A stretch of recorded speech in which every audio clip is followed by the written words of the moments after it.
0344 499 1000.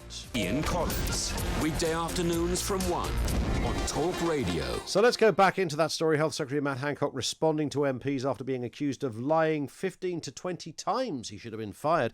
According to those claims by Dominic Cummings, the Health Secretary lied to colleagues about dealing with COVID, specifically in care homes. Labour said Mr Hancock may have broken ministerial standard rules. This morning, Boris Johnson gave his reaction to his former advisor's performance whilst on a visit to a Colchester hospital. Let's speak with David Mellor, former Cabinet Minister. David Mellor, good afternoon to you. Hello, Ian. Nice to have you with us. You've been very critical of Mr Hancock, but was there anything in this latest announcement this morning? He essentially told us nothing to see here, and he's diligently doing his job and working as hard as any man can. Well, I dare say he is working very hard. The trouble with Matt Hancock is there's a self-serving element to a lot of what he does that rubs people up the wrong way. I think look, 7 hours of evidence yesterday. I'm not going to pretend that I went through all of it. And in fact, I think life is too short, isn't it? I mean, you'll never get those hours back if you did. But where I think Hancock has got a problem, it seems to me, over two things. The first thing is this releasing elderly people back into care homes, having said that they would be safe to go back. And in fact, it appears quite clear that the disastrous loss of life in care homes in the first 6 months of last year was occasioned by the reckless releasing back into care homes of people who had been hospitalised and who were blocking up beds. And if I was Matt Hancock, I wouldn't need to worry about what Dominic Cummings said. My own conscience would keep me awake at night over that, and there's no evidence that he's ever taken that as seriously as he should. The other thing that quite shocked me, coming sadly from an earlier period, somebody rang me up from America, old friend, very respectable businessman, and asked me if I would give him an introduction to Matt Hancock, because he was very active in business in the Far East, and he wanted to offer their services to supply PPE when we had really no PPE available. We're even giving it back to China. And I said to my friend, look, it's not the way things work over here. First of all, I don't actually introduce people to Matt Hancock or anybody like him. But even if I did, it would do you no good at all, because the moment it appears that someone involved in politics and public life is promoting a particular contractor, that contractor's finished. I rubbed my eyes a few months later and discover there was a special list, a priority list. You could have been on the list with your mate, David. Landlord. This local pub got that. That's very bad. Very, very, very bad. Of course, I guess that in terms of where stories go, and you've been around the block in politics, you know how these things happen.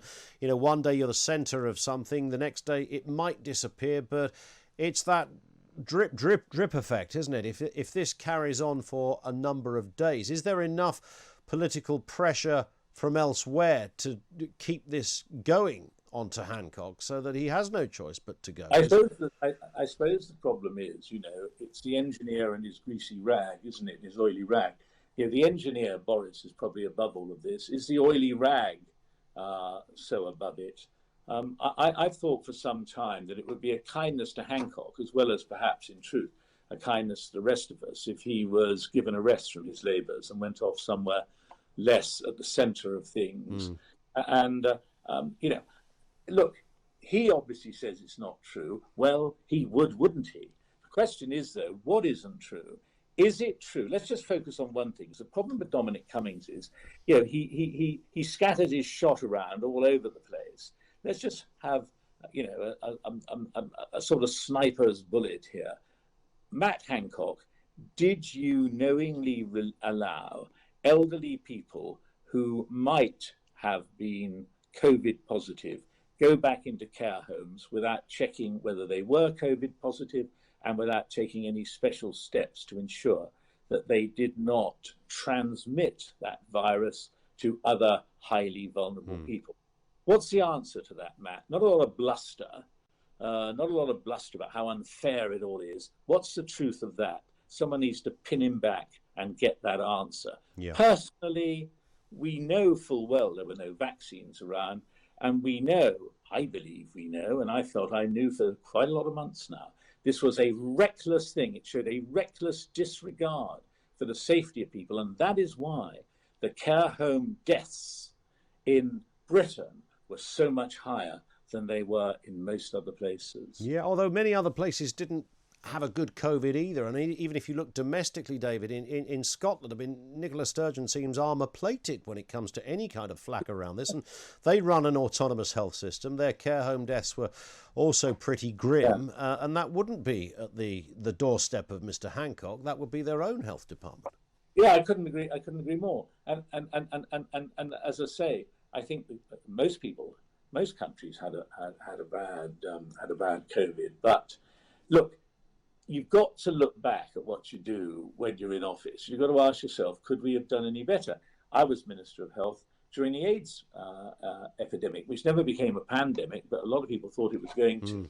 What we tried to do was not to, as it were, play to the gallery, not to tell peppery colonels in Hampshire that this was, people who got involved in drug taking or homosexual practice, this was their own fault, as a lot of people wanted us to do. What we tried to do was to reach out to people and say, you are at risk. This is the way you can minimize the risk of getting this disease, and offer common sense advice. Now, I've often looked back on that and thought, could I have done more? Yeah. And I don't think we could have done that much more. The brave thing to do was not to, Mrs. Thatcher was very opposed to the sort of behavior that would have got people AIDS. And under Norman Fowler's wise guidance at the beginning of this, we basically stuck to our guns, and we did a good public health job. I think if I was Matt Hancock, I would be asking myself whether or not I had respected the safety of elderly people who, totally vulnerable, were shipped back into care homes with consequences that we know were dreadful. It could have been done differently. And as for all this PPE stuff, I mean, at the beginning of this process, we were actually sending back, you can hardly believe this, can you? We're sending back PPE to China. Yeah. So unprepared by the government. And that is count one on the indictment against Boris, that in the crucial weeks when we could have done something about the pandemic, Boris was too preoccupied with his own personal affairs to actually bother to attend relevant cabinet committee meetings to deal with this. And as far as Hancock is concerned, look, it is a mess, isn't it? It is a mess. Huge. Where you see the number of people. I mean, some of the stories you read about people who managed to get COVID contracts as insiders, PPE contracts. And you keep thinking to yourself, this is a mess. This should not have happened. And even if there was no criminality involved, or even if it was just careless rather than something worse, if I was Hancock, I would not fall asleep at night too readily until I turn that over in my mind once again. Where Cummings got it wrong is there was just too much. It was like he wanted to sick up everything that he didn't like about Boris and the government. Yeah. Instead of being choosy and only vomiting up a few really special things, he vomited it all up. And at the end of that could have been 45 minutes and job done, couldn't it, really? Yeah. It was 7 hours in the event. And people were saying, it's like those people that used to write to me when I was MP, underlined in red, blue and black biro. You knew immediately you were dealing with a Looney Tune. And the script that Cummings had in front of him. But if there was some red biro there, some blue biro, some green biro, I wouldn't have been at all surprised.